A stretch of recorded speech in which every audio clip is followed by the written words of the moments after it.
homme avait 2 fils. Et celui qui l'entend pour la 100e fois, c'est comme si c'était la première fois qu'il l'entendrait. Un homme avait 2 fils. Elle est belle dans Luc. Elle est belle partout. Elle n'est que dans Luc, elle est partout. Elle est belle sur la terre et dans le ciel. Elle est belle partout. Rien que d'y penser, un sanglot vous en monte à la gorge. Toutes les paraboles sont belles, mon enfant. Toutes les paraboles sont grandes. Un homme avait 2 fils, mais sur celle-ci, des centaines et des milliers d'hommes ont pleuré. Un homme avait 2 fils. De toutes les paraboles de Dieu, c'est elle qui a éveillé l'écho le plus profond, le plus ancien, le plus vieux, le plus neuf, le plus nouveau. Fidèle, infidèle, connu, inconnu, un point d'écho unique. C'est la seule que le pécheur n'a jamais fait taire dans son cœur.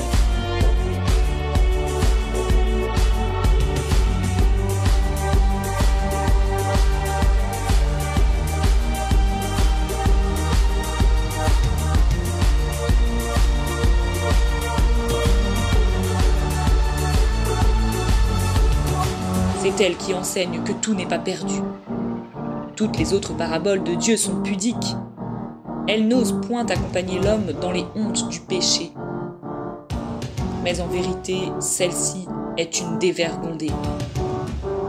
Elle tient l'homme au cœur en un point qu'elle sait et ne le lâche pas. Elle n'a pas peur, elle n'a pas honte. Et si loin qu'aille l'homme, cet homme qui se perd en quelque pays, en quelque obscurité, loin du foyer, loin du cœur, et quelles que soient les ténèbres où il s'enfonce, les ténèbres qui voilent ses yeux, toujours une lueur veille.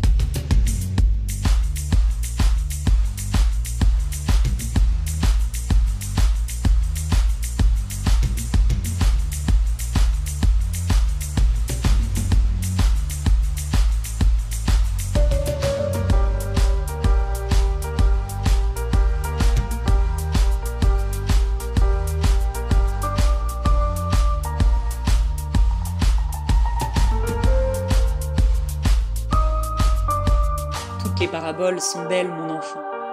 Toutes les paraboles sont grandes. Toutes les paraboles sont chères. Toutes les paraboles sont la parole et le verbe. Toutes, elles viennent du cœur et elles vont au cœur. Elles parlent au cœur.